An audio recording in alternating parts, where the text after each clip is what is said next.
여러분, 제가 25에 음악 교수 되어서 뭐 세계에서 노래를 제일 잘하는 건 아니지만 세계에서 제일 노래 열심히 하면서 음악 선생으로 37년을 살았습니다.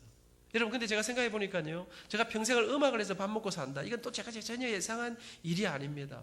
제가 꿈꾼 일이, 제가 기대한 그런 일들이 아닙니다. 제 어릴 때 꿈은 뭐 정확히 말하면 제 꿈은 우리 아버지 꿈이었죠.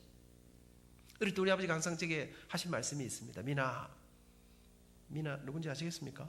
제 이름이 안민입니다. 미나, 아버지가 아무리 힘들어도 너만 디바라지 아버지가 너는 커서 훌륭한 의사가 한번 돼보거라.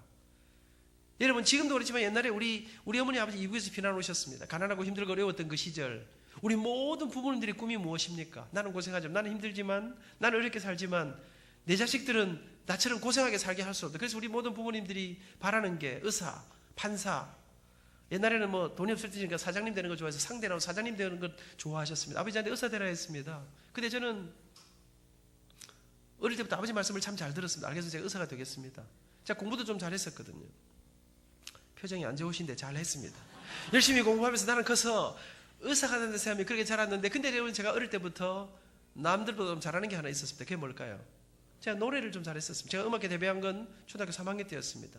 여러분, 제가 지난 4월 5일 날, 4월 첫 주에 부활주일이었습니다. 그날 우리 학교 강당에서 그 영도 지역 부활절이라는 예배가 열렸습니다. 여러분, 제가 저보고 이제 총장이라고 인사를 하라 그래서 제가 새벽에 4시 좀 넘어서 나와가지고 손님들을 영접하는데, 시간이 다 돼가는데 저만치서 한 어르신 한 분이, 양쪽에 젊은이들이 부축을 하고 이렇게 들어오시는 분이 오셨는데, 그분이 문 앞에 딱 섰는데 저도 서고 그분이 서고 둘이 서서 멈춰 섰는데, 그분도 우시고 저도 울었습니다. 제 주일학교 선생님이었습니다. 80이 넘으셨는데 우리 안민이가 총장이 됐다니까 내가 오늘 새벽에 꼭 한번 가봐야 되겠다. 여러분, 제가 초등학교 3학년 때 여름 성경 때 독창대회를 나갔습니다. 그날 노래 2곡을 불렀습니다. 한 곡은 이 제4영독에 다녔는데요, 그 사형도기가 수준이 있었습니다. 첫 곡은 이 구약 성경에 나오는 성경 가운데 이 세상의 모든 시인들 중에 가장 많은 그 작곡가들이 곡을 붙인 시가 하나 있습니다. 그게 시편 23편입니다. 여러분, 제가 첫 곡을 시편 23편을 여호와는 나의 목자시니 내게 부족함이 없으리로다. 나로 하여금 푸른 풀밭에 눕게 하시며 잔잔한 물가로 인도하여 주시네. 내가 비록 사망의 음침한 골짜기를 다닐지라도 해받음을 두려워하지 아니함은 주께서 나와 함께 계심이로다. 노래를 아주 잘 불렀습니다. 노래 부를 때마다 박수 치시면 10시 넘어야 끝날 건데. 여러분, 제가 그렇게 첫 번째 노래를 아주 잘 부르고 이제 두 번째 노래를 하는데, 두 번째 노래는 신약 가운데 이 성경 전체를 대표하는 요한복음 3장 16절 찬양을 제가 하기 시작했습니다. 하나님이 세상을 이처럼 사랑하사 독생자를 주셨으니 이는 그를 믿는 자마다 멸망하지 않고 영생을 얻으리로다. 영생을 얻으리로다. 그렇게 잘 불렀으면 얼마나 좋았겠습니까? 근데 제가 그렇게 잘 못 불렀습니다. 제가 그날 하나님이 세상을 이처럼 사랑하사 독생자를 주셨으니까지 했는데 갑자기 제가 눈물이 나기 시작했습니다. 그리고 노래하다가 눈물이 쭉 흐르는데 제가 하다 노래를 멈추었습니다. 여러분, 노래하다 콩쿨 대회 하는데, 음악 경연 대회 하는데 하다 울면 어찌 됩니까? 실격이지 뭐, 땡이지 뭐. 또 경상도 사람들이 얼마나 거칩니까? 뭐 심한 자식이 울기는 왜 우노? 님만 그래가 인간 사람 되겠나? 사나이가 자식이 나가라 임마, 이래 할 수 있었는데 세 분의 심사위원이 앉아 계시는데 우리 선생님들이 가만히 계시더라고요. 제가 한참 울다가 이제 눈물이 좀 그칠만 하니까 그 가운데 계신 부장 집사님께서 민아, 다 울었나? 침 한 번 꿀떡 생기라. 숨 한 번 크게 쉬거라. 그래서 제가 침을 꿀떡 생기고 숨을 크게 쉬었더니 다시 해라. 제가 침을 생기고 숨을 크게 쉬고 심호흡을 하고 제가 다시 하기 시작했습니다. 하나님이 세상을 이처럼 사랑하사 독생자를 주셨으니 이는 그를 믿는 자마다 멸망하지 않고 영생을 얻으리로다. 요한복음 3장 16절 노래 끝이 났습니다. 이제 노래대회가 다 끝나고 심사 발표를 하는데 제 마음속에 우리 교회는 노래 잘하는 유학생 하나가 있었고 남자 중에는 제가 노래를 제일 잘했었습니다. 제 마음속에 오늘 노래는 제가 제일 잘한 것 같은데 하다 울었으니까 한번 끊었으니까 저 여학생 1등 안 하겠나 생각하는데 발표를 하기 시작했습니다. 장려상 3등 2등. 저는 제 마음속에 그래도 1등은 안 줘도 2등쯤 안 주겠나. 근데 2등을 보는데 저를 안 보시고 그 여학생을 딱 보더니 조성경 그러더라고요. 그러더니 제 마음속에는 노래를 아무리 잘해도 하다 끊으면 떨어지는 기구나 생각하고 있는데 1등 하더니 저를 딱 보시더니 민아 다음부터 밖에 나가서 노래대회 할 때 울지 말해 그러면서 아민. 그 장로님이 80이 넘으셨는데 부축을 하고 들어온 이 장로님을, 여러분 저는 제가 어깨에 힘이 많이 들어갈 때 사람들이 저한테 많이 박수칠 때 저는 그 어린 시절을 생각합니다. 그 선생님들은 노래 이상을 생각하셨던, 콩쿠르 이상을 생각하셨던, 한 어린아이의 영혼을 배려하셨던 그런 선생님들이 계셔서 그 어릴 때 노래하다 울어버린 한 아이를 배려해 주셨던 우리 선생님들이 계셔서 내가 오늘 이곳에 있다. 여러분 정말 어깨에 힘이 빠지고 힘이 들 때 세상에 정말 길이 안 보일 때 아무것도 아니었던 어린 그 시절을 생각합니다.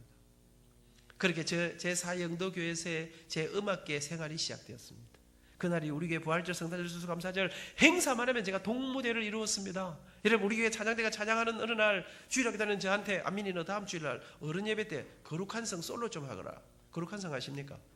잘 모르시는 분들은 엄청 어려운 노래다 생각하시면 되겠습니다. 그 노래의 독창이 솔로가 3번이 나옵니다. 여러분 초등학교 3, 4학년짜리 제가요, 우리 교회는 노래 잘하는 사람이 별로 없었습니다. 주일날 높은 노래 소리 나오는 그 곡중 솔로가 필요하면 제가 언제나 서서 앞부분에 제가 정통을 제가 합니다. 어젯밤에 잘 때 한 꿈을 꾸었네 그 옛날 예루살렘 성에 섰더니 솔로하면 어른들은 뭐합니까? 뒤에서 예루살렘 이제 하는데 이 백코러스를 하는데 이 노래가 시원찮아. 제 빛나는 목소리만 예배당을 울렸습니다. 여러분 제가요 교회에서만 잘 나간 사람이 아닙니다. 제가 초등학교 다닐 때 아침에 학교 가방 메고 가면 학교 근처에 가면 학교에서 스피커에 노래가 쫙 들려옵니다. 어떤 노래가 들려옵니까? 우리의 소원은 통일, 꿈에도 소원은 통일, 푸른 하늘 은하수 하얀 쪽배엔 엄마가 섬 그늘에 굴 따라가면 아기가 혼자 남아 집을 보다가. 누구 목소리 나올까요? 이래도 지금 감이 안 잡히는 사람들은 인생 살기가 좀 힘들지 않겠습니까? 여러분 제가 아침에 학교 갈 때 제 목소리로 노래 들으면서 아침에 학교를 등교를 합니다. 기분이 어떨까요? 물론 여러분들은 그런 경험이 잘 없으니까 잘 이해를 못 하시겠습니다만은 가슴 뿌듯한 마음으로. 여러분 제가 지금 무슨 이야기 합니까? 제가 어릴 때 우리 교회에서 우리 동네에서 우리 학교에서 노래로 조금 잘 나갔습니다. 중학교 들어갔습니다. 중학교 들어가자마자 조그마한 우리 교회 아이들은 많은데 선생님 모자라니까 제가 주일학교 보조교사를 시작했습니다. 그러면 저한테 어린이 찬양대를 지휘하라 했습니다. 고등학교 들어갔습니다. 중고등부 찬양대를 제가 지휘했습니다. 노래 대회만 나가면 1등했어요. 교회에서 하는 대회, 노예에서 하는 대회. 그때 우리 원로 목사님, 권경호 목사님이 부산지방 SFC 위원장 군대 갔다 와서 사감하고 우리를 두드려 패고 막 이랬던 시절이 있었는데 그럴 때도 제가 노래 대회만 나가면 언제나 1등했습니다.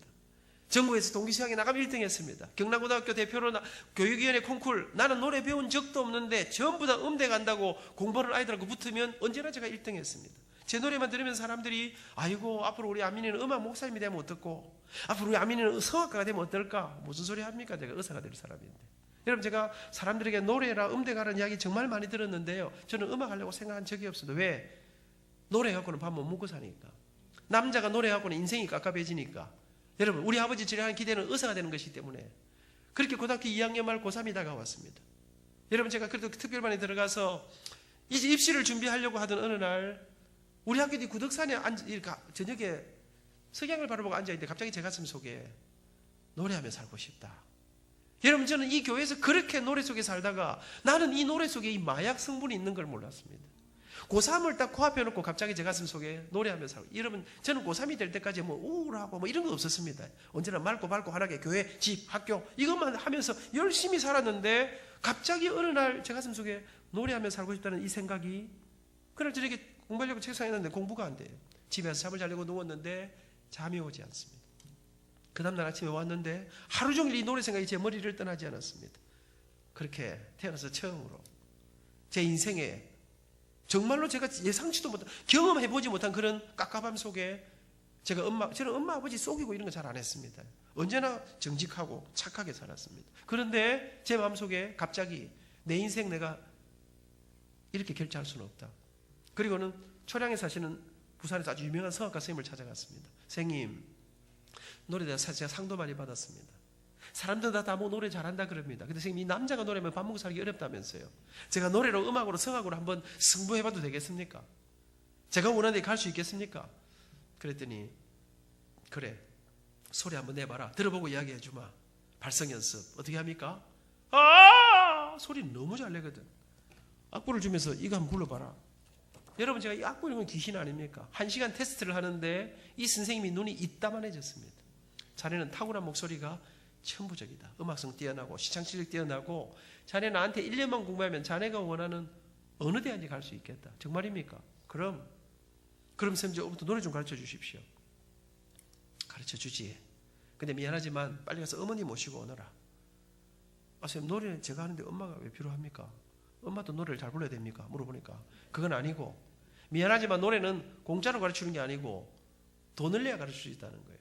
그대로 저 간이 들컥 내려 앉았습니다. 왜냐하면 제가 중학교 입학했을 때 우리 아버지 사업에 실패했습니다.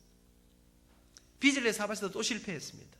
방 3칸 넓은 집에 사는 우리 집이 집 다 날리고 조그마한 방 한 칸에 6식구가 따닥따닥 붙어서 살았습니다. 영도서 대신동이 길이 어디입니까? 어떤 날 아침에는 우리 집에 버스 값이 없었습니다. 선생님, 레슨비가 얼마입니까? 레슨비는 1시간에 5,000원, 일주일에 2번 해야 되고 한 달에 8번, 한 달에 4만 원이다. 근데 여러분, 제 이 가슴이 무너졌습니다. 왜냐하면 뭐 지금은 돈 4만 원이 큰 돈이 아니지만 제가 대학 입학할 때 첫 학기 등록금이 10만 8,200원인지 하여튼 11만 원이 채 안 됐습니다. 꼭 40년 전 이야기입니다. 그날부터 제가 고민에 빠졌습니다. 어쩌면 좋을까? 돈 4만 원 어떻게 구할까? 내가 노래한다면 우리 엄마 아버지는 뭐라 그러실까? 근데 돈이 없어서 할 수 없다 싶으니까 얼마나 하고 싶은지 어느 날 저녁에 제가 비장한 각오로 아버지 앞에 무릎 꿇고 앉았습니다. 아버지, 제가 노래에 대한 상 많이 받은 거 아시죠? 이번에 어떤 쌤한테 제가 테스트 받았더니 제 목소리 이거 죽인다 하던데, 여러분, 저는 그날 저녁에 우리 아버지의 눈빛을 잊지 못합니다. 아버지, 제가 노래하고 싶습니다. 저 의과대학 말고 음악대학 가고 싶은데 레슨비 1년만 좀 밀어주십시오. 여러분, 저는 그날 아버지가 제게 니 지금 무슨 소리 하고 있노? 네가 노래한다고? 야 이놈아, 사내 자식이 노래해서 밥이나 먹고 사냐? 너 엄마 아버지 너 하나 바라보고 죽을 사는데 네가 지금 노래 음대 고3이 그 앞인데 뭐 레슨 그게 뭐 하는 기고? 아버지, 일주일에 2번 한 달에 1번 하루에 4만 원인데 1만 다 주지 공부 열심히 하고 한참 설득하는데요, 제 눈에 뭐 불이 번쩍했습니다. 뭐 성령님이 임하신 게 아니었습니다. 우리 아버지 주먹이 달라왔습니다. 2시간을 두드려 맞았습니다. 그런데 여러분, 나는 포기가 안 돼. 죽어도 해야 되겠다. 내일 다시 한번 붙어봐야 되겠다. 3일 저녁을 집안을 뒤집었습니다. 그런데 저는 포기가 안 됐습니다. 저녁마다 집안이 뒤집어집니다. 아버지하고 아무리 씨름해도 안 되는 겁니다. 제가 그러다가 새벽에 일찍 일어나서 우리 어머니 뒤를 따라 나갔습니다. 어릴 때 우리 집이 잘 살았습니다. 우리 어머니는 집에서 우아하게 살림만 하던 분이었습니다. 그런데 집안이 기울 대로 기울자 엄마는 더 이상 집에만 계실 수가 없었습니다. 언젠가부터인가 우리 어머니는 봉제 공장에, 이 와이사스 만드는 공장에, 그것도 시다로, 그렇게 20년 가까운 세월을 어머니는 죽을 고생을 하십니다. 제가 출근한 엄마 뒤를 따라 나갔습니다. 엄마, 깜짝 놀라 보시길래 눈에 도끼를 품었습니다. 어머니, 내 노래 안 시켜주면 어디 가서 확 죽어 삐기다. 여러분, 제가 엄마를 협박하기 시작했습니다. 3일 세배를 엄마를 협박했는데, 근데 어머니는 돈이 없지 않습니까? 제 손을 붙잡고, 미나, 우리 집에 노래가 웬 말이고, 아버지 저래 펄펄 뛰지, 또 음악이라는 거는 두고 뒷바라지 해야 되는데 우리가 무슨 수로 일을 뒷바라지 하노? 나중에 엄마 아버지 원망하지 말고 지금 네가 할 수 있는 일은 공부밖에 없다. 마음 잡고 공부해라. 그러고 가시는 거예요. 이제 엄마 아버지 아무리 해도 여러분, 제가 그런데 이게 어쩌면 이게 포기가 안 되는 거예요. 저녁마다 집안을 뒤집고 밤새도록 뒤척이는데 온 식구들이 두드려 팼다가 달랬다가, 근데 나는 포기가 안 됐습니다. 그러던 어느 날이었습니다. 뒤척이다가 잠이 들었는데 누가 저를 막 흔들어 깨워요. 자다 눈을 떠보니까 우리 어머니예요.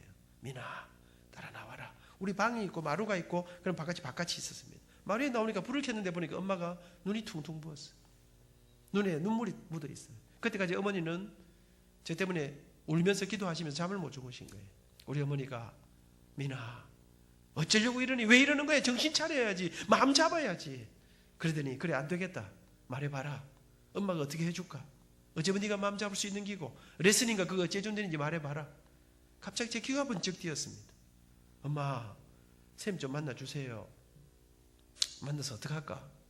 그냥 쌤 말씀하신 대로 예예하고 오면 됩니다. 약속 잡으라는 거예요. 영문을 모르고 어머니를 모셔서 쌤을 찾아갔는데 우리 엄마는 돈 없는데 해줄 수 있을까 생각하는데 우리 쌤께서 레슨비는 4만 원입니다. 선불입니다. 지금 생각하니까 그 선생님 돈을 너무 많이 받았어요. 그때 1시간에 5천 원이면 나중에 알고 보니까요. 서울대학 교수님들이 1시간에 5천 원씩 받았더라고요. 근데 이분이 유명하긴 유명한 분이었어요. 근데 엄마 이상해요. 분명히 돈이 없는데 우리 어머니가 예 알겠습니다. 내가 곧 돈 마련해 드리니까 오늘부터 내 아들을 노래 가르쳐 주십시오. 저는 그날부터 노래 공부를 하기 시작했습니다. 저는 이게 무슨 영문인지 몰랐습니다.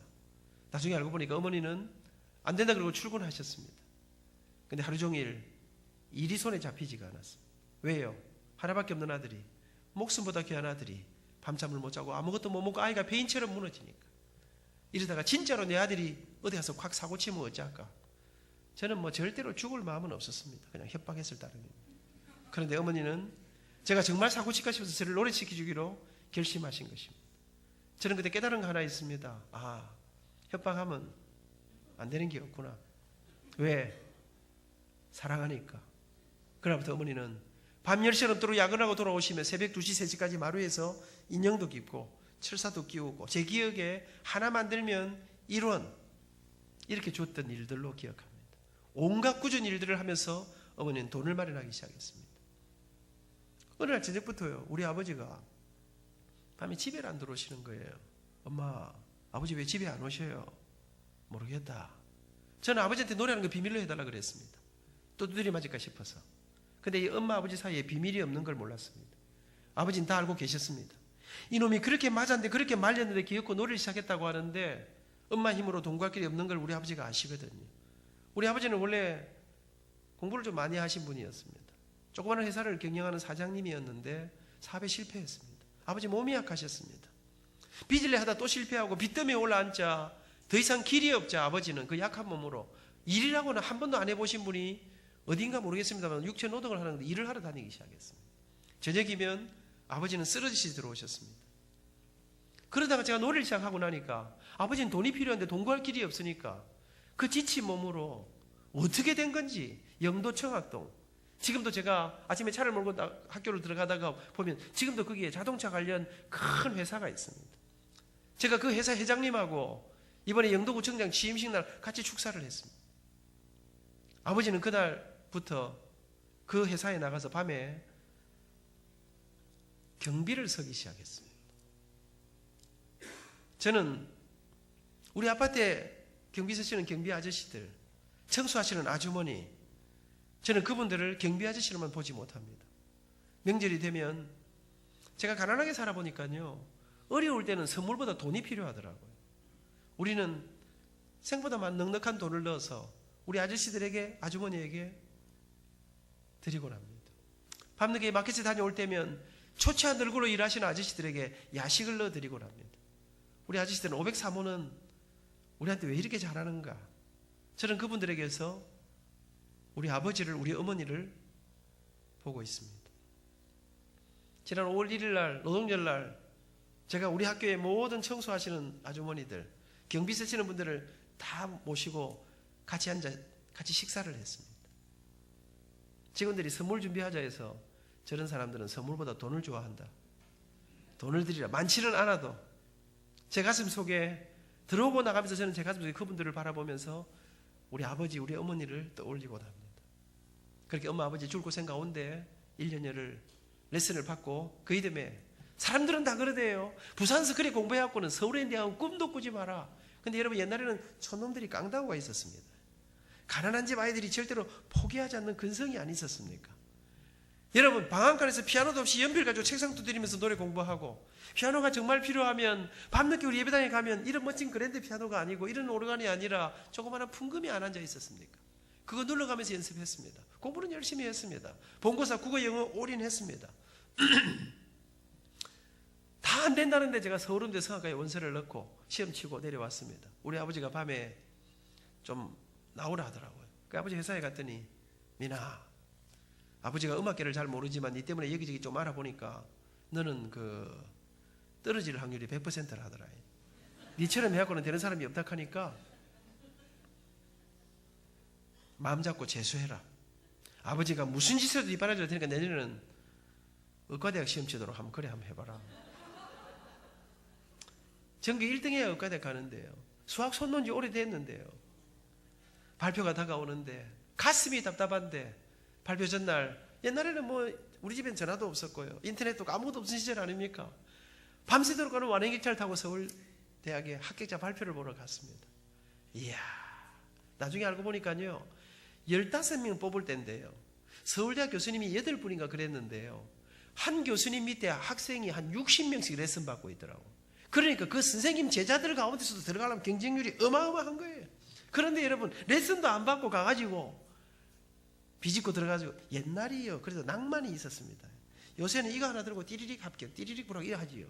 가니까 막 구름대처럼 사람들이 발표 보러 들어가는데 이름을 찾습니다. 한참 올라가는데 이름이 안 보이더라고요. 떨어졌구나. 그래도 복귀는 끝까지 다 봐야 될 거 아닙니까? 올라가는데 맨 꼭대기에 이름 2자짜리가 딱 하나 있더라고요. 제 이름 같지는 않았습니다. 근데 쳐다보고 있는데 그냥 눈물이 강물처럼 흐르는데, 남의 이름 같이 보이는데 적힌 이름이 편안한 백성민, 제 이름이더라고요. 수험 번호를 확인하니까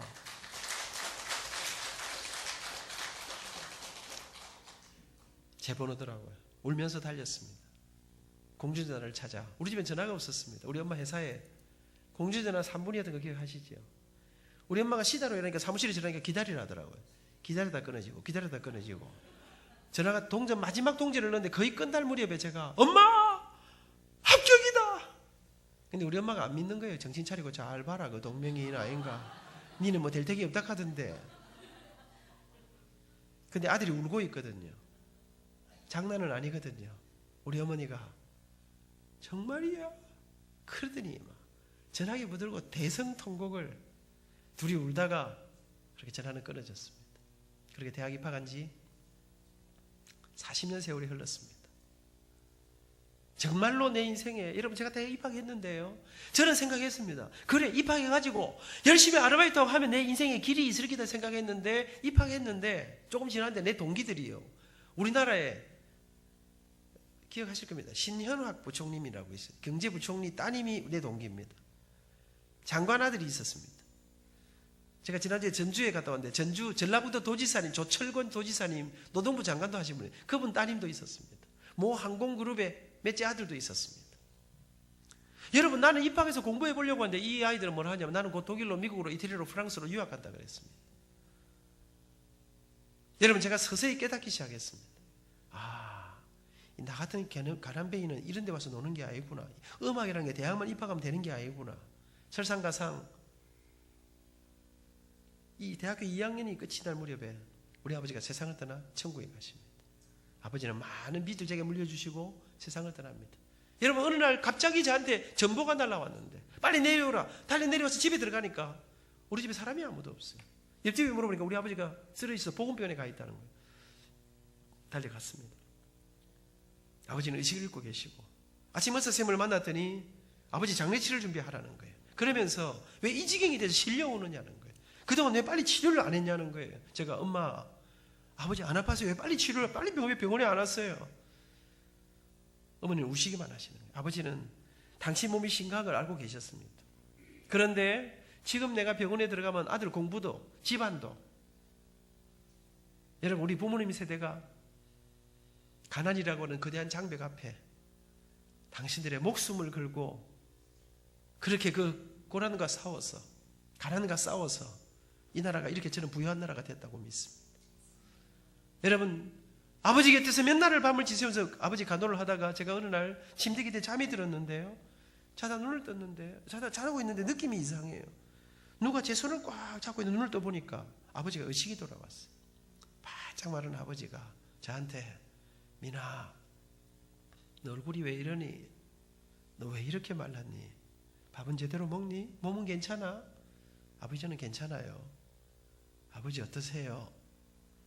아버지는 그날 밤에 한숨만 내쉬면서 밤이 깊어갔습니다.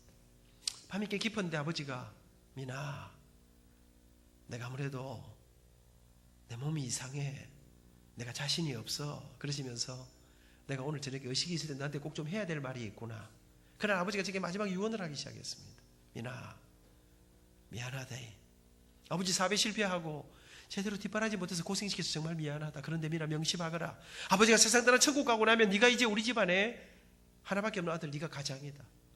그런데 집안의 이 어려움은 아마 한동안 계속될 기다. 그런데 그 모든 빚, 그 모든 문제, 그 모든 어려운 것들은 어머니한테 다 맡겨라. 엄마가 알아서 할 기다. 그리고 너는 아무리 힘들어도 아무리 어려워도 어떠한 경우에도 절대로 공부를 포기하지 말아라. 민아, 포기하지 않으면 길이 있대. 포기하지 않으면 하나님이 네 길을 인도해 주실 기다. 그러면서 내가 의식을 잃거든 내가 말을 하지 못하더라도 내 곁에서 계속 찬송을 불러다오. 그날 이후 한 3주간 동안 그리고 집으로 모시고 왔습니다. 한 3주간 동안 극한 고통과 사투를 벌이시다가 그 이듬해 1월 4일 새벽 우리 가족들이 밤새도록 부르는 찬양 속에 그렇게 아버지는 세상을 떠나 천국에 가시게 됩니다. 모든 무거짐이 어머니에게 다 지어졌습니다. 근데 여러분 우리 어머니가요, 너는 서울 가서 신경 쓰지 말라는 거예요. 근데 내가 철이 빨리 들었거든. 엄마 혼자서는 도무지 어떻게 감당하기 어렵다는 거. 여러분 순간마다 이 가슴 속에 때려치울까, 그만둘까, 돈벌이 하러 갈까. 근데 그때마다 엄마 도와드려야 되는데 생각할 때마다 아버지의 쑥 들어간 눈빛이 절대로 포기하지 말아라. 우리 어머니는 지금까지 제가 모시고 사는데요, 저한테 큰 소리 한번 내는 분이 아닌데요, 부산 근처를 못 오게 하시는 거예요. 근데 여러분 순간마다 이 가슴이 답답했습니다. 여러분 어쩌면 좋을까, 어떻게 살까. 근데 여러분 제가 어느 날 그래도 길이 있더라고요. 주일 아침에 교회를 갔는데, 제가 여의도에 있는 교회를 갔는데 아침에 교회를 갔더니 우리 교회 집사님 한 분이 아민 선생, 선생 어렵다는 이야기 들었는데 아르바이트 안 하겠냐는 거예요. 해야지요. 무슨 아르바이트인가 했더니 우리 교회 바로 옆에 은하아파트라는 아파트가 있었는데 아이가 셋 있는 집인데 어떤 제재사의 전무님 집이었습니다. 이 집에서 가정교사를 찾는다는 거예요. 근데 조건이 너무 좋아. 이 세 아이를 가르치면 먹여주고 재워주고 돈을 주는데 이 돈을 받으면 제가 다 쓰고도 우리 어머니가 돈을 좀 보낼 수가 있었습니다. 한꺼번에 모든 문제가 다 해결돼. 너무 좋았습니다. 집사님아 그 집에 꼭 좀 들어가게 해주세요. 그리고는 인터뷰를 하고 우여곡절 끝에 그 집에 들어가서 몇 년을 살게 됐습니다. 죽는 줄 알았습니다. 여러분 제가 그 집에 들어갈 때 한 가지 거짓말하고 들어갔습니다. 어르신들 잘 모르시는 분, 권사님들 잘 모르시는 분 계신데 수학에 1이 있고 2가 있습니다. 수학 1은 좀 쉬운 기고 수학 2는 좀 어려워서 공대나 의과대 이런 거 하려면 수 2를 해야 되는데 제가 예비고사만 치고 본고사를 국어 영어만 쳤기 때문에 딱 입시를 준비하면서 수학 손을 놨습니다. 그런데 이 집에 들어갔는데 고등학생 둘이가 이과를 간다는 거예요. 그러니까 수 2를 해야 되는데 제가 그래서 내가 왕년에 의과대학을 하기 때문에 다 가르칠 수 있다 했습니다. 근데 오랜만에 수학 정석 책을 딱 펴보니까 아득한데요. 여러분 저는 그 집에서 하루에 4시간 이상 자본 적이 없습니다. 1시 반까지 2시까지. 왜? 못 가르치면 쫓겨나니까. 이 집에서 쫓겨나면 내가 엄마한테 돈을 못 보내니까. 노래는요 잠을 좀 푹 자야 소리가 잘 납니다. 1시 반까지 공부하다가 빨리 자야지. 근데 잠든 것 같지도 않은데 알람이 따르르 하는데 벌써 아침이 왔어. 이러다가 내가 죽는 거 아닐까. 잠도 못 자고. 살아보니 또 죽지는 않더라고요. 그렇게 몇 년을 살았습니다. 근데 이 집 식구들을 전도를 했습니다. 아줌마, 아저씨, 얘들아 나 따라 교회 안 갈래? 예수 믿으면 끝내주는데. 전도가 쉽습니까 어렵습니까? 안 해보셔서 잘 모르시는 분들 계시겠습니다만은 만만치는 않지 않습니까? 그래서 내가 안 선생님한테 감사하다는 겁니다. 이렇게 그냥 가작한다고 와주신 건 너무 고마운 일입니다. 근데 여러분 제가 이 식구들이 별 말도 안 했는데 이분들이 저를 참 좋아했었습니다. 그럴까? 따라 나오기 시작했습니다. 근데 제가 좀 걱정이 되더라고요. 우리 목사님은 설교를 엄청 길게 하는 분이었습니다. 11시 예배 시작하면 거의 12시 40분 돼야 예배가 끝나는. 그런데 설교를 시작부터 끝까지 고함을 지릅니다. 여의도 우정빌딩 4층 한가인데 좁았습니다. 그러니까 여기 가까운데 목사님 막 시작부터 고함 지르는데요. 침이 막 날라오는데 막 피하면서. 그런데다가 이분이요, 막 성경을 굉장히 깊이 파는 분, 유명한 서건태 목사님이라고 유명한 분이었습니다. 그러다가 뭐 경상도 사투리는 또 얼마나 심하겠습니까? 제 마음속에 우리 아줌마가 딱 제가 지휘자로서 앞자리에 제 옆에 딱 앉았어요. 이 우리 아줌마 다시는 교회 나오겠나? 시끄럽지, 길지, 무슨 말인지 사투리 알아듣기도 어렵지, 침은 튀지. 근데 여러분, 끝나고 나오는데요, 이 아줌마가 우와, 자기는 태어나서 이렇게 사나이다운 사나이를 처음 본다는 거예요. 이분이, 이 남편이 약간 여자 비슷한 이런 분이었어요. 이분이에요. 나오는데 막 목사님한테 홀딱 넘어가가지고 그날부터 교회 모든 집회 나오기 시작하는데, 제가 성경책을 찾았는데 이분이에요. 얼마나 믿음이 놀랍게 자라기 시작했습니다.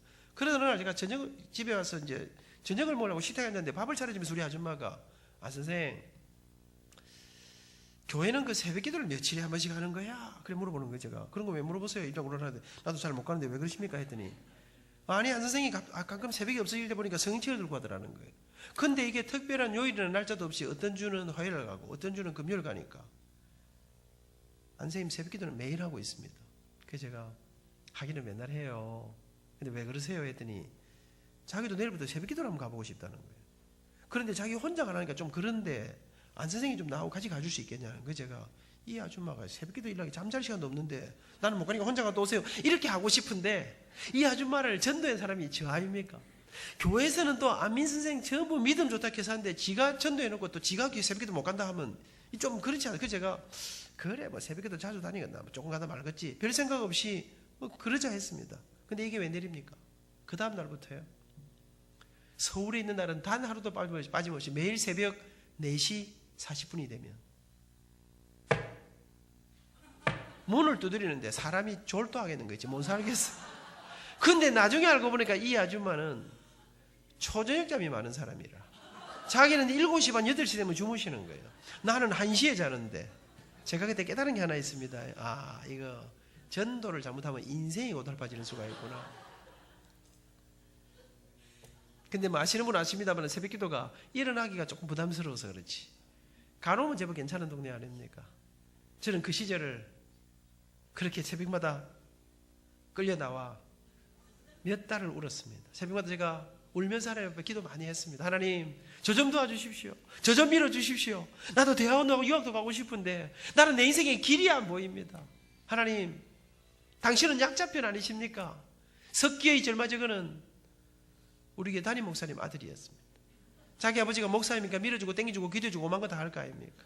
하나님, 나는 나를 밀어줄 아버지가 안 계십니다. 초라한 우리 엄마가 저 영도 총구석에서 오늘도 이 아들 하나 바라보고 새벽마다 울고 계신데 하나님, 나 빨리 커서 우리 엄마 모시고 살게 해주세요. 하나님, 나 좀 도와주세요. 제가 몇 달을 울었습니다. 근데 뭐 전혀 도와주는 느낌이 없었습니다. 여전히 힘들고 여전히 어렵고 여전히 갑갑했습니다. 그러던 어느 날이었습니다. 그날 아침에 새벽 기도를 갔는데 목사님께서 간단하게 설교하시고 이제 불을 끄고 각자 기도하지 않습니까? 그날 아침에 기도를 하나 해서 기도를 하려고 하는데 기도가 안 되는 거예요. 이상한 생각 하나가 제 머릿속에 들어왔는데요, 그날 아침에 하나님이 저한테 딱 시비를 건 것 같은데 무슨 마음이 드는 거 하니까 하나님이 저한테 뭐라 하시는 거 하니까, 아미나, 너는 근데 맨날 그 기도할 때마다 뭐 그렇게 불을 많이 많고 달라는 게 그래 많노? 네가 먼저 네가 가진 것을 하나님 앞에 한번 내놔봐라. 그러면 하나님이 너를 밀어주니 땡겨주니 할까? 이러면 제 한쪽 가슴에 뭔가를 내놓으란 마음이 자꾸만 들어오는데 내 한쪽 마음에는 열불이 확 터졌습니다. 하나님, 뭐가 있어야 내놓을 거 아닙니까? 뭘 주놓고 내놓아야지. 그날 아침에 이 두 마음이 갈등하다가 막 열받아가 기도 잡치고 집에 갚았습니다. 근데 그날부터 이상한 일이 일어나기 시작했습니다. 기도가 안 되는 거예요. 여러분, 기도가 안 된다 이런 거 아십니까? 요거는 기도를 조금 해보셔야 아는 건데, 밥 먹을 때만 기도해갖고는 요게 좀 잘 이해하기 어려운, 우리가 힘들고 어려워도 눈물이 터지고 기도가 터지면 괜찮지 않습니까? 여기가 꽉 막혔는데요, 눈만 감으면 내놔라 이게 나오는데, 여러분, 제가 처음에는 하나님하고 협상했습니다. 하나님, 일단 저를 좀 도와주십시오. 제가 출세하면, 돈 많이 벌면, 잘 되면 내가 절대로 하나님은 잊지 않을 겁니다. 근데 여러분, 어느 날 슬그머니 제 가슴에 찾아온 이 뭔가를 내놓으라는 이 마음이 떠나질 않는데, 이게 열흘이 가고 한 달이 가는데 이게 어느 날 새벽에 폭발해버렸습니다. 새벽에 기도하려고 앉았는데 기도가 안 됩니다. 한숨만 내쉬며 앉아있는데 기도가 안 나옵니다. 이 어린 20살 어린 가슴 속에 이런 인생 이래 살아서 무슨 희망이 있겠노? 앉아있는데 여러분, 제가 그래도 모태로부터 신앙생활 한 사람 아닙니까? 한숨을 내쉬며 앉아있는데 나도 모르게 습관처럼 제 입에서 그냥 습관처럼 한마디가 그냥 쑥 빠져나왔어요. 제가 깊은 한숨을 내쉬면서 아버지 하는데, 아버지 하는 이 한마디가 수류탄의 안전핀이었습니다. 아버지 하는데 갑자기 통곡이 터지는데 입을 틀어막아도 이 통곡이 끝이질 않았습니다. 권사님들이 막 달래면서 무슨 일이냐고 막 달래는데 입을 틀어막아도 이 울음이 끝이질 않았어요. 저는 우리 아버지 돌아가신 날도 그렇게 울지는 않았습니다. 그날 아침 인생 20살에 이 세상 어디도 제가 갈 길이 없어 그렇게 울었습니다. 근데 참 이상하대요. 한참 울고 나니 또 아무것도 해결되는 없는데 조금 이렇게 마음이 편안해지더라고요. 눈을 떠보니까 우정빌딩 4층 창문으로 햇살이 쫙 들어오는데 먼지가 뽀얗게 보이는데 저는 이 우주 속에 저 혼자 떨어진 그런 외로움, 그런 느낌들을 느꼈습니다. 그래도 정신을 차리고 학교 가야지. 눈물을 닦고 일어나 이제 학교를 가려고 나갔습니다. 예배당 문고리를 잡고 나가려고 딱 하는데 문고리를 딱 잡고 섰는데 갑자기 제 마음속에 그래, 맞아, 그렇지. 지나간 몇 달 동안 그렇게 실망하고 고민하고 고통에도 생각하지 않던 갑자기 이런 생각이 탁 떠올랐습니다. 그래, 여러분, 제 마음속에 그래, 내가 아무것도 가진 건 없지만 내 몸으로 때문에 내가 뭘 못하겠노. 여러분, 제가요, 저는 어릴 때부터 승부근성이 강해서 저는 맡았다 하면 최선을 다합니다. 저는 내게 맡겨진 일에 몇 날 밤을 지새워도 해내고야만 합니다. 오늘도 좀 열심히 하는 거 안 같습니까? 말도 빨리빨리 하고. 제 마음속에 내가 다른 거 할 거 없지만 내 몸으로 되는 거 내가 뭘 못하겠노. 또 한 가지, 우리 청년들이 믿으려는가 모르겠지만 제가 이래봬도 제가 어릴 때부터 여성들에게 상당한 인기와 관심을 받으면서 살았어요. 그렇게 웃으시면 안 되지. 웃음은 건강에 도움이 되지만 비웃음은 건강에 상당히 해롭습니다. 근데 사실입니다. 문제는 젊은 여자들은 제가 다리가 좀 짧으니까 뭐 크게 안 받쳐주니까 별 감동이 없고 할머니들이 저를 참 좋아하셨습니다. 이번에도 전국 예전대 총회 안 갔습니까? 우리 어머니들 오셨지요. 어머니들마다 제 손잡고 제가 주일학교 다닐 때부터 제가 찬양만 하면 우리 권사님들은 울면서 제 찬양을 들으셨습니다. 여의도 권사님들이 저하고 집사람하고, 그때는 집사람은 아니고 연애할 때였습니다. 대학 동기동창인 때. 여러분, 우리에게 베푸신 그 사랑들이 정말 많은데, 근데 그렇게 우리를 이뻐하시고 사랑해 주시던 분들이 한 분, 두 분 노환으로 무릎이, 허리가, 건강이 안 좋아지시면서 예배드리러 못 나온 분들이 생기기 시작해요. 제 마음속에 찾아가자. 지금부터 우리 교회 안에 편지 한 번 생기면 찾아가서 기도해드리고 다른 점 불러드리고 찬송 불러드리면 얼마나 좋아하시겠노. 저는 그때부터 제 아내와 함께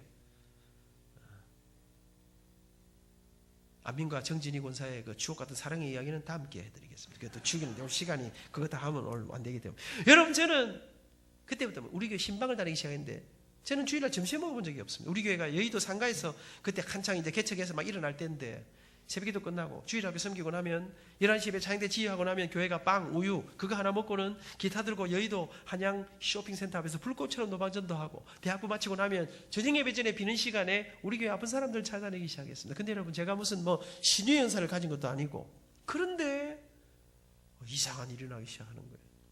제가 추석 연휴와 함께 미국 서부의 30주년 기념 집회를 인도하러 갔는데 그때 우리 대학부 후배들을 이번에 가서 남가주 사랑의 교회 다니는 후배들을 다 만났습니다. 우리 교회 딸이 셋이 우리 후배예요. 어머니가 집사님인데 아버지만 교회를 안 나왔어요. 그런데 이 아버지가 식구들을 그렇게 교회 다닌다고 핍박했어요. 근데 이분이 말기암으로 돌아가시게 됐어요. 이분이 얼마나 지독한 분이냐 하면요, 말기암으로 돌아가시나 그래서 우리 담임 목사님께서 신방을 가셨는데 신방 가서 기도하는 목사님에게 물컵을 던진 사람이, 다 죽어가는 사람이. 식구들이 다 우는데 제가 어느 날, 혜련아, 아버지 만나보러 가자. 안 된다는데 집사람하고 찾아갔습니다. 가보니까요, 복수가 차가지고요, 얼굴은 새카만데 이미 병원에서 다 포기했어요. 제가 두 번째 딱 찾아가니까 링거를 못 꽂고 수의 준비하고 장례치를 준비하고 있더라고요. 제 생각에 마지막이다 싶어서 한 말씀 드렸습니다. 어르신, 집에 식구들이 다 울고 있는 거 아십니까? 왜 우는지 아십니까? 대단히 죄송합니다만 어르신은 예수님을 안 믿기 때문에 돌아가시면 조금 찝찝한 동네로 가시도록 되어 있습니다. 다른 식구들은 예수 믿고 천국 가는데 그 동네하고 이 동네를 한번 갔다 하면 다시는 못 만나도록 되어 있습니다. 우리 가족들이 아버지하고 영원히 이별할 날이 다가와서 섭섭해서 울고 안 있습니까? 근데 어르신, 사람이 왜 죽는지 아십니까? 죄 때문에 죽습니다. 그 누구도 우리를 그 죄의 죽음에서 건져낼 사람이 없는데 하나님께서 당신의 아들 예수님을 이 땅에 보내시고 십자가를 지시고 그 생명의 보혈로 그 피값으로 우리 죄값을 대신 치루어 주셨습니다. 그 예수님을 믿기만 하면, 그 예수님에게 손을 내밀고 도움을 요청하기만 하면 우리 주님이 아버님의 인생을, 아버님의 영혼을 책임져 주실 것입니다. 어르신, 예수 믿으십시오. 제가 교회에서 노래하는 사람인데 제가 오늘 어르신 노래 하나 하겠습니다. 그래서 제가 그날 노래 2곡을 불렀습니다.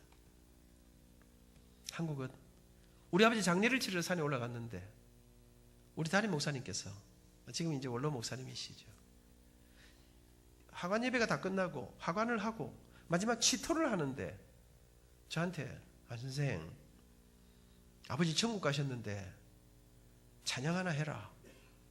저는 우리 목사님 완전 또라이 아닌가 생각했습니다. 상주 노래시키는 사람을 이 맹진시위를 할 수 있겠습니까? 근데 여러분, 제가 지난 세월을 돌아보니까 제 60년 세월에 하나님께서 제게 정말로 귀하신 스승님들을 제게 허락해 주셨습니다. 여러분, 우리는 어릴 때 우리 목사님이 시키는 대로 다 했지 않습니까? 지금까지 저는 그런 분들을 만나 제가 여기까지 올 수 있었다. 그래서 가끔 우리 성도님들은 목사님들이 조금 헷갈리는 이야기 할 때만 이해를 하고, 왜? 똘끼가 약간 있으시기 때문에 우리하고는 차원이 다르시니까. 제가 그날 여러분 상주가 아버지 장례를 치르면서 불렀던 노래를 그 어르신 앞에 놓고 부르기 시작했습니다. 나는 약한 나그네요, 이 슬픈 세상을 가면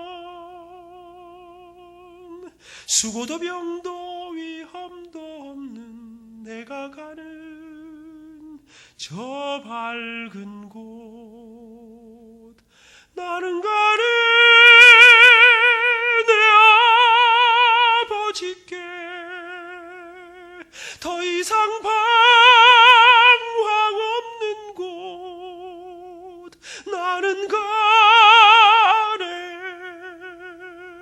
십자가 앞에 주님 품에 돌아가네. 나는 약한 나그네요, 이 슬픈 세상을 가면 수고도 병도 위험도 없는 내가 가는 저 밝은 곳, 나는 가네 내 구세주께 더 이상 방황 없는 곳, 나는 가네 십자가 앞에 주님 품에 돌아가네. 한 절을 부르고 또 한 절을 부르는데 이분을 울기 시작했습니다. 그 눈물이 통곡으로 바뀌었습니다. 그 다음 주일날 이분이 들것의실에서 눕혀서 세례를 받았습니다. 나흘을 더 살았습니다. 여러분, 의사선생님은 말기암의 고통 속에 아파하다 죽는다 그랬는데 통증이 사라지고 이 나흘 동안 지시 집안의 장손이었습니다. 대구를 중심으로 자기 친척들이 다 있었는데 그렇게 핍박하던 사람이 자기 친척들을 대부분을 다 예수 믿도록 인도를 했습니다. 식사 시간마다 자기 술 친구, 담배 친구, 도박 친구들에게 제가 전했던 그 말씀들을, 사람은 죄 때문에 죽는다네, 예수님이 우리를 위해서 십자가를 지셨다네, 그 예수님을 믿기만 하면 된다네. 목요일 저녁에 그렇게 잠자리에 드셨다가 주무시듯이 세상을 떠나 천국에 가셨습니다. 잔치 같은 장례를 치르고 장례까지 다녀오는데 제 가슴이 뛰었습니다. 다녀오는 버스 앞에 장지를 갔다 오는데 버스 안에서 가슴이 뛰는데, 다녀오는 버스 안에 제 머릿속에 또 한 가지 생각이 딱 떠올랐습니다. 그래, 우리 교회 안에 있는 사람들하고 이 세상 바깥에 내가 찾아가서 만나주지 않으면, 내가 찾아가서 지내주지 않으면 자기 스스로는 절대로 이 생명의 복음을 들을 수 없는 이 땅에 진짜 불쌍한 사람 누가 없겠나 생각하는데 한 사람이 떠올랐습니다. 그 사람은 어린 시절 우리나라가 얼마나 가난했습니까? 어떤 거지가 밥을 들어왔는데 동네 어르신이 밥을 안 주고 돌 가지고 이 사람을 때렸습니다. 피를 흘린 이 사람을 동네 바깥으로 쫓아내버렸습니다. 제가 너무 놀라가지고 어떻게 이럴 수가 있냐고, 왜 이 사람이 밥을 안 주고 이럴 수가 있습니까? 그 사람이, 저 사람 우리 동네 들어오면 안 된다. 왜 그렇습니까? 알고 보니 그 사람은, 그분 말씀이 한센병 환자였습니다. 나병 환자였습니다. 여러분, 제 가슴 속에 다시는 고향으로 돌아갈 수 없는, 다시는 가족과 살 수 없는 나환자들이 이 세상에 가장 불쌍한 사람이다. 찾아가자. 강원도부터 소록도까지, 부산 용호동에도. 여러분, 그리고 아내와 함께 서울 인사동에서 3회 공연의 음악회를 열었습니다. 표를 팔았습니다. 꽤 많은 돈을 모아서 유품을 준비하고 교회가 내준 봉고체에다 싣고 전국에 있는 강원도부터 소록도까지 전국의 나환자촌을 일주일간 투어를 떠났습니다. 예수님의 일생을 1시간짜리 음악회로 엮어서 이렇게 모이죠. 살 썩는 냄새가 숨을 못 쉬고 눈썹이 빠지고 손가락 발가락이 못 보셨죠? 여러분, 음악회를 시작합니다. 근데 문제가 생기기 시작했습니다. 예수님 날 위해 죽으셨네. 왜 날 사랑하나. 겸손히 십자가 지시었네.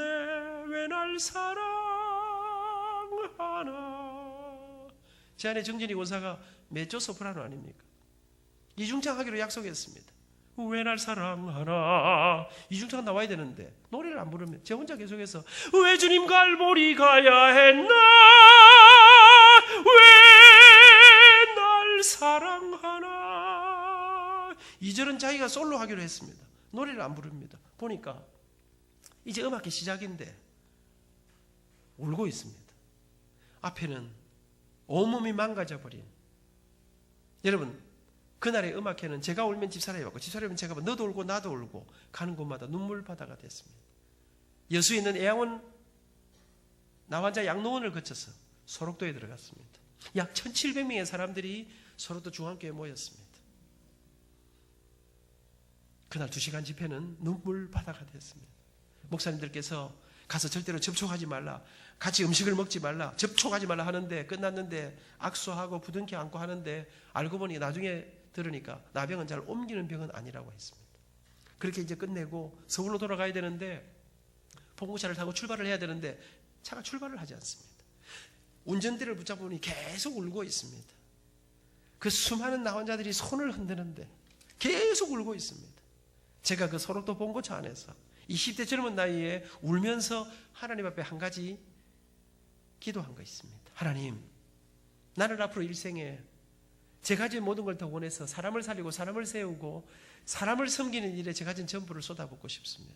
그날 이후 틈만 나면, 지금 생각해 보면요, 돈 한 푼 없던 그 시절에 유니폼만 좀 생기면, 뭐 건수만 좀 생기면 아들 모아가지고 전국에 있는 나환자촌, 고아원, 양로원, 교도소, 군부대, 소년원을 닥치는 대로 돌기 시작했습니다. 그런데 여러분, 유니폼도 초라하고 말도 잘 못할 텐데 반응은 폭발적이었습니다. 서디문 형무소에 가면 2000명이 모여 있는데 맨 앞자리에 사형수들이 앉아 있습니다. 지금 생각해도요, 그 잊지를 못해요. 사형수들은 수갑 차고 이 포승줄 메고 들어옵니다. 간수들이 끼고 들어옵니다. 제가 인내하신 곳에 주여 내 말 들으사 죄인오라 하실 때에 날 부르소서. 주여 주여 내 말 들으 하는데 사형수 한 사람이에요. 이 손을 들고, 이 포승줄 맨 손을 들고 통곡을 하면서 아버지 아버지 부르는데, 이야, 하여튼 근데 가는 데마다 반응은 폭발적. 그렇게 열심히 살았습니다. 대학원을 들어가고 군대 갔다 와서 대학원 복학을 했습니다. 근데 꿈에도 생각 못했는데 고신대학교에서 저를, 대학원 졸업도 못한 저를 전임 대우로 제 대학원 3학년 때 노래한 제 모습을 보셨다고 합니다. 여러분, 제가 스카우트 되었습니다. 여러분, 학교 들어왔습니다. 열심히 살았습니다. 여러분, 저는 우리 아버지가 물려준 빚, 평생에 제가 제가 장가갈 때 돈 500만 원 융전해서 결혼했습니다. 여러분, 그래서 저는 이 유학 같은 거 못 간다 생각했습니다. 그런데 어느 날 학교가 저한테 이태리로 공부할 수 있는 기회를 열어주었습니다. 열심히 살았습니다. 학생들 열심히 가르쳐서, 여러분, 우리 학교는 기독교 대학 아닙니까? 성악과 레슨합니다. 딱 기도하고 수업 시작합니다. 성악과 애들 100kg 이렇습니다. 여러분, 제가 이래봬도요, 제가 장가가기 전에 50kg, 49.5kg였습니다. 여러분, 근데 애들이 저한테 100kg짜리 발발 뜹니다. 공부 안 해오지요? 죽여버립니다, 제가. 기팡미, 야, 이 새끼야. 돈도 없고 백도 없고 아무것도 없는 놈이 공부를 안 해? 니나 내 같은 놈이 공부 안 하는 거는 죄악이야, 이놈의 자식아. 정신 차려. 나가 죽어. 이래 안 합니다. 그러면 요새 애들은 나가 죽어비기 때문에 조심하셔야 됩니다. 우리는 그래 하고 나면 손잡고 기도해 줍니다. 살아계신 하나님, 이 세상에 아무도 우리를 주목하지 않지만 하나님이 우리 판수를 주목하시는 줄 믿습니다. 하나님 판수 정신 차리게 해주시옵소서. 엄마 아버지 아파트 공사장에 벽에 새 아파트 벽지 붙이는 노가다 하는데 말입니다. 제가 그러고 공부 끝나고 나면 제가 말해줍니다. 판수야, 포기하지 말해. 포기하지 않으면 길이 있대. 포기하지 않으면 하나님이 네 길을 인도하신대. 아이들이 열심히 하는 거예요. 여러분 정말로 이상하게 아이들이 손대는 애들마다 최선을 다하고 이를 악물고 공부하고 유학을 떠나고 하는데 아이들이 잘 되는 겁니다. 맡겨주신 일들마다 여러분 뭐 하나 맡기면 거기에서 하나님의 놀라운 은혜들이 임하는데 저한테 재연수 학과장, 재연수 학부장, 재연수 학장, 재연수 처장, 여러분 내가 생각도 못한 일들이, 나는 여러분 처음에 보직 이런 거 생각도 못했는데 어느 날부터가 제 인생 제가 위치에서 바뀌어가기 시작했습니다. 여러분 저는 30살에 사이동교회 안수집사가 됐습니다. 34살에 사이동교회 장로가 됐습니다. 여러분 저는 장로님이 뭔지도 모르고 투표했는데 제가 당선됐다, 장로가 됐다 하더라고요. 여러분 그러면서 근데 어느 날부터인가 이상한 일이 일어나기 시작했습니다. 마산에서, 대구에서, 대전에서, 여수에서, 광주에서 저보고 와서 강의를 하라는 거예요. 와서 뭐 집회를 하라는 거예요. 나는 그런 거 못한다 했어요. 아니 당신 어디 병원에 가서 뭐 어디 하는 거 하라는 거예요. 안 한다고 하도 하는데 하도 오라 해서 저는요 이런 뭐 강연하고 이런 거 하면 돈 주는 줄 몰랐습니다. 맨날 유니폼 들고 돌아다니다가, 근데 제가 지난주에 팔공산에서 열방선교회 이번에 수양회 한다고 제가 팔공산 관광호텔에 갔다 왔는데, 그때 대구 그 팔공산 밑에 어디 호텔에서 어느 기업체 회사가요 어느 사장님이 하도 오라 해서 갔습니다. 오전 오후 강의를 했는데 우와 갔다 봉투를 하나 주더라고. 갔다 왔는데요 집에서 봉투를 열어보니까 내 봉급보다 더 많아. 물론 내 봉급이 그때 워낙 적기는 적었습니다. 여러분 그랬는데 이게 한 곳에 갔다 오니까 이 사장님이 나발을 불어가지고 5곳 6곳을 부르는데 이게요 마산에서 대구로 대전으로 서울로 폭발하는데 학교에서 교회에서 바깥에서 막 감당도 할 수 없는 일들이 몰려오는데요. 그렇게 80년대가 끝났지 지났어요. 88 올림픽이 끝나고 1990년대 여행 자유화 시대가 열렸습니다. 90년대 딱 들어섰는데 미국에서 비행기표 두장하고 초청장이 날라왔습니다. 여러분 저는 미국에 가본 적도 없고 제가 영어도 못하고요. 그런데 저를 어떻게 하십니까 했더니 서울의 한 교회가 제가 3일 동안 3번 강연을 한 거를 제가 또 말을 빨리 하고 길게 하니까요.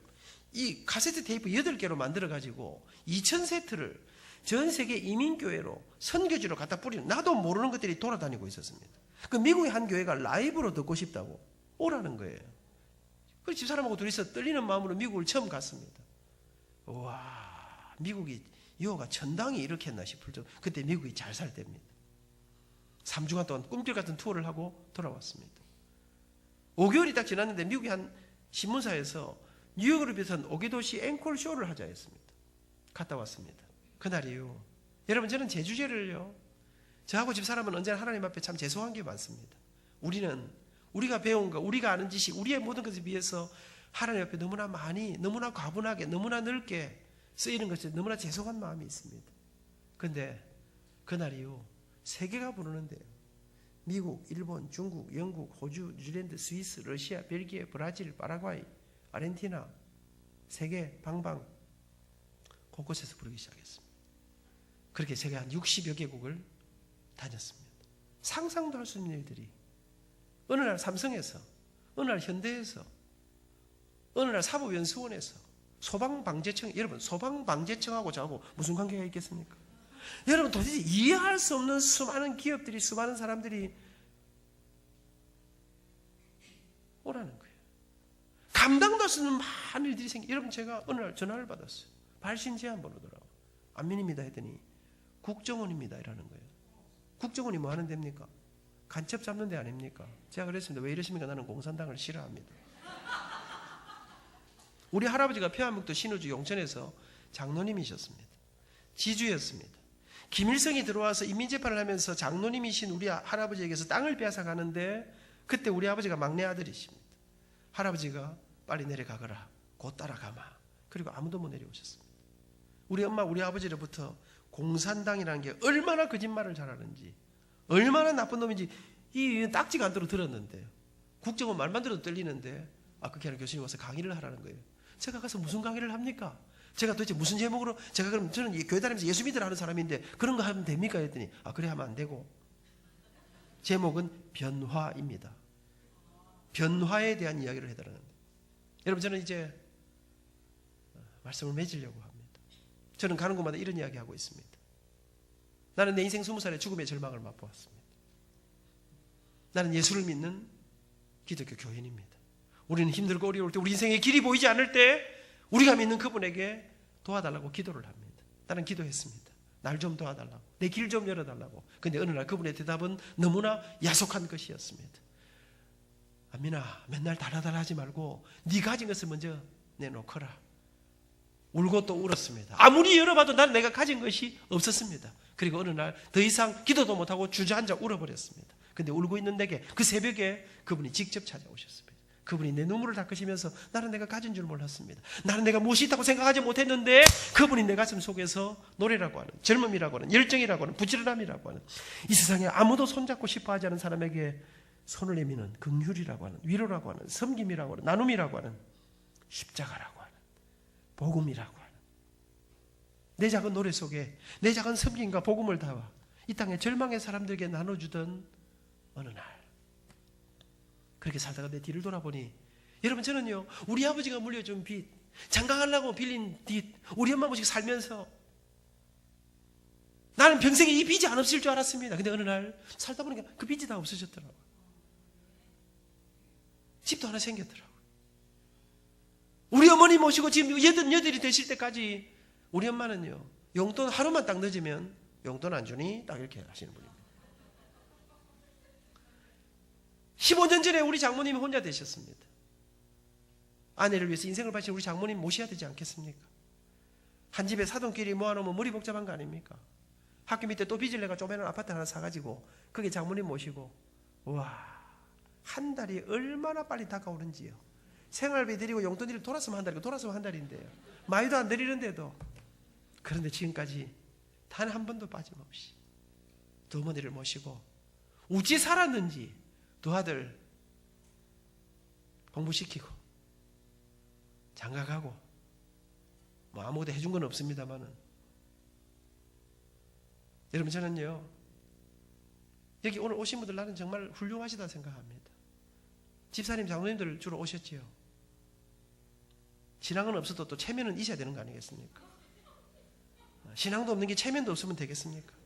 여러분 저는요 솔직히 제가 월급쟁이로 살아보니까요, 저는 솔직히 말해서 우리 장로님 집사님들 정말 저는 정말 훌륭하시다 생각합니다. 제가 살아보니까요 월급쟁이 해갖고요 교회 중직자 하면서 돈 모으기 쉽지 않습니다. 어째 해갖고 여러분 조금 뭐 이렇게 적금 하나 들어가 뭐 하나 모으려고 뭐 탈만하면 교육관 짓고, 또 목돈 좀 탈만하면 본당 짓고, 정말 말씀드리죠 여러분, 제가요 26 장로 중에 선임 장로 아닙니까? 신앙은 없지만 체면은 있어야 되는 거 아닙니까? 여러분 그런데 그 일 그렇지만 뭐 크게 못해도 그 일들 감당하고 하면서 많은 거 모아놓지 못했지만 돌아보니 조금 유명한 사람도 돼 있고요. 저는 여러분 지금도 초등학교 1학년부터 대전 새로남교회가 3천만 원 저한테 헌금을, 학교 총장 됐다고 헌금해 주시더라고요. 우리 교단도 아니고 합동측 교회가요. 근데 그 사모님이 저한테 그러는 게, 총장님 우리 학교 와서 강의 좀 해주세요.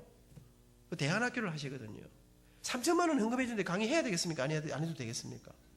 해드려야 안 되겠어요? 해야지요. 그랬더니 누굽니까? 이랬더니 초등학교 1, 2, 3학년 하고요 4, 5, 6학년 하고요 중학교 1, 2학년까지 있는데 그 3번 40분씩 3번 강의해 주시고 학부모 상대로 90분 강의해달라는 거예요. 여러분 제가 걱정했어요. 초등학교 1학년 내 말 알아듣겠나? 와, 동네 초등학교에서요 4, 5, 6학년 모아놓고 강의하라는데 내 놀랬습니다. 초등학교 1학년짜리가 요 앞자리 딱 앉아가지고요 제가 그랬어요. 40분 동안 또 이제 그 대전에 갔으니까 사투리 하면 안 되고요 얼마나 또 서울말 비슷하게 알겠니? 뭐 이렇게 하면서 이제 했습니다. 그런데 제가 마지막에 그랬어요. 여러분 나는요 선생님은 가난한 줄 알았어요. 나는 내가 가진 게 없다고 생각했어요. 나는 내가 가진 게 없어 날마다 울었어요. 그런데 내가 예수님을 만나고 내가 가지고 있는 것이 무엇인가를 알게 됐고 내가 부자라는 걸 깨닫게 됐어요. 그랬더니 얘가 딱 이렇게 보더니 노래 딱 이렇게 하는 거예요. 초등학교 1학년짜리가. 여러분 가운데는 아직도 모르고 있는 분은 계시죠? 사랑하는 여러분, 저는 내가 사람 살리는 사람 되고 싶다 했는데 지금 교육 중에서 저한테 작년에도 중1 대상으로, 중2 대상으로, 중3 대상으로, 여러분 중2는요 김정은이 중2가 겁이 나서 제대로 내우지를 못한다는 거 아니겠습니까? 근데 여러분 아이들이 말이 통하는데, 원장님 제가 어제 의과대학 부흥회 했습니다. 강사의 무덤이라고 하는 지성의 아이들이, 의사들이 앉아가고 절대로 반응하지 않는 아이들, 학장을 비롯한 모든 사람들이 벌벌벌 떠는데 왜 총장이 와서 강의하는데 이 새끼들이 아무 반응도 안 하고 이러면 걱정이 돼갖고. 근데 어제 놀라운, 정말로 아이들이 제가 보니까 학장님 체면 팍세아 주시더라고요. 여러분 제가 아직도 아이들하고 말이 통하고, 전국에 있는 여러분 수많은 기업체들이, 수많은 교회들이, 여러분 수많은 육군사관학교, 해군사관학교, 공부사, 여러분 전 짝대기 하나 방위 출신입니다. 수많은 군대들이, 나는 반드시 총장을 한번 하고야 말겠다, 난 그렇게 생각하지 않았습니다. 여러분 제 가슴 속에 이런 마음이 들었습니다. 진짜 어려워지는 시대의 고신대학은 무엇인가? 여러분 오늘 한국의 교육이 귀를 잃었다고 하지 않습니까? 교실 선생님, 이미 우리 장로님들 전부 다 명태의 날을 기다립니다. 빨리 학교 그만둬야 돼. 교육이 길을, 교실이 무너졌다는 거예요. 근데 뭐가 무너졌습니까? 공부 잘합니다. 실력 있습니다. 인물 좋습니다. 여러분 IT 최고입니다. 돈도 많습니다. 하늘 높은 줄 보고 다 올라갔습니다. 그런데 자살률 1위, 이혼율 1위, 나라는, 젊은이들은 우리나라를 헬조선이라, 지옥 같은 나라라 합니다. 이게 뭐가 문제일까? 꼭대기로 많은 것을 가지고 모든 걸 다 이루었는데 기초가 무너진, 기본을 상실한, 어디서 와서 어디로 가는가? 진짜 부자는 누구인가? 정말 성공은 무엇인가? 진짜 행복이 어떤 것인가? 이거를 잃어버린 이 시대에 여러분 이런 거 전공이, 우리는 어디서 와서 어디로 가는가? 모두가 높은 데로 올라가라는데 우리 고신대 학생들은 낮은 곳으로 내려가라. 제가 요즘 제일 많이 부르는 노래가 저 높이 솟은 산이 되기보다 여기 오름직한 동산이 되길, 내 가는 길만 비추기보다는 누군가의 길을 비춰준다면, 예수 그리스도가 걸어가신 다시 본질을 회복하고. 여러분 제가 요즘 그래서 사실은요 정말 힘들지만 정말 신나. 그 목사님 저 총장 되니까 진짜 좋네요. 뭐가 그리 좋노? 제가 꿈꾸고 나는 내 아들이라면 내가 어떻게 가르칠 것인가? 여러분 그 꿈대로 아이들에게 실현해내는데 내가 마음먹으니까 그 일을 힘들지만 하나씩 해내는 겁니다. 저는 우리 학생들에게 전국 다니면서 합니다. 여러분 책임지고, 여러분의 자녀들이 우리 학교 들어오면, 오늘 저 안 사장님을 모시고 왔는데 안 사장님 아들이 우리 학교 다 들어왔어요. 예수 안 믿는 아이예요. 지금 안 사장님이 아들이 우리 학교 들어와가지고요 필리핀으로 선교 다니고 아가 완전 예수지대가 이상해졌다는 거예요. 그러니까 아버지도 좀 약간 이상해지려고 그래요. 오늘 따라와서 앉아 계셔요. 여러분 제가 말합니다. 여러분의 자녀들은 일주일에 2번 인생은 무엇인가? 무엇이 옳고 무엇이 그른가? 어떤 길을 가야 하는가? 어떻게 살아야 진짜 멋진 인생인가? 더 많이 가지는 것보다 나누고 베풀고 섬기는 것이 진짜 성공하는 인생이다. 이런 이야기 들으면서 졸업하기 전에 반드시 그들은 예수님을 만나게 됩니다. 아이들이 여러분 공부만 하고 지들어지는 게 아니라, 여러분 제가 아이들에게 플루도 불고 바이올린도 연주하고 노래도 한번, 찬양도 한번 쫙 하는, 그래서 플루도 사줍니다. 바이올린도 공짜로 빌려줍니다. 그래서 실제로 아이들을 실행했습니다. 2달 반 만에 아이들이 모차르 때 캐논을 연주하고 찬양을 하는데 생전 처음으로 악기 공짜로 빌려줍니다. 2학기에는 2배로 늘었습니다. 11월 20 며칠 날 이 아이들이 이번 학기에 여러분 공짜로, 무료로, 여러분 저는 우리 학교 아이들이 이곳에 와서, 음악과 아이들이 아닙니다. 어떤 전공이든지 정말 이곳에서 여러분 영어, 중국어, IT, 선교, 교환학생으로 미국으로, 영국으로, 중국으로 1년 6개월씩 가서 여러분 이곳에서 이 세상을 향해 나아가 이 땅의 낮은 곳에 가서 정말 예수 그리스도의 제자로 살아갈 최소한의 준비를 시켜줘야 되겠다. 여러분 그런데요 돈도 많이 듭니다. 근데요 돈이 많이 들어도 저는 그렇게, 제가 취임신이라 그래 말했습니다. 우리에게 정말 없는 것은 돈이 아니라 비전이 없는 거 아닐까? 꿈이 없는 거 아닐까? 우리에게 정말 없는 것은 돈이 아니라 요단을 향해 바다를 내리는 용기가 없는 게 아닐까? 여러분, 저는 주님께서 저에게 사람을 붙여주시는, 저 어찌 보입니까? 저보고 만약에 여러분이 닌 돈을 얼마나 모아놨노? 그럼 내가 별로 할 말이 없습니다. 근데 돌아보니까 60살까지요 막 헌금 좀 하고 막 그래도 조금 체면 치료하고 이러면서 또 못한 것도 없는 것 같습니다. 막 그래 살면 안 되겠습니까? 막 20몇 년 된 아파트라도 막 그래 살면 되는 거지. 저는 맨날 중고차만 탔습니다. 우리 아들이 맨날 그럽니다. 아빠는 왜 맨날 중고차만 타? 돈이 전혀 없는 건 아닌 것 같은데. 아빠 BMW 어때? 내가 요새 그래, BMW 봤지 요새? 할머니들 무슨 말인지 잘 모르시죠? 그럼 제가 그랬습니다. 성은아, 성준아, 아버지는 말이다, 아버지 돈으로는 앞으로 내가 이거 이상 더 큰 집은 내가 내 돈 주고 안 산다. 더 좋은 차 내 돈 주고 안 살 기다. 왠 줄 아니? 아버지가 대학교에서 돈을 얼마를 벌어가지고 할머니 모시고 외할머니 모시고 너희들 키우고, 아버지가 선임 장로인데 교회 헌금 좀 해야 될까 아이가? 가난한 제자들 도와줘야 될까 아이가? 그런데 아버지 집 다 사고 차 다 사면 이거 못하는 거 아이가? 그래도 아버지는 이 정도로 만족하고, 그러나 나도 좋은 집이 좋아, 나도 좋은 차가 좋대. 그래서 내가 좀 기다리려고 생각하고 있다. 언제까지? 네가 사줄 때까지 내가 기다리려고 생각하고 있다. 회갑이라고 시계 하나 사주더라고. 여러분, 근데 우리 아이들이 뭘 한 줄 아십니까? 아빠, 우리도 엄마 아빠처럼 살고 싶어요. 제가 그랬습니다. 와, 니는 좀 새 집, 뭐, 니 맨날 20몇 년 됐다고 맨날 뭐 이사 가자 했잖아. 새 차 근사한 거 타야 될까 아이가? 제가 총장 되니까요, 오늘 좋은 차 타고 왔습니다. 총장은 좋은 차를 타는 거라 하더라고요. 근데 제 가슴 속에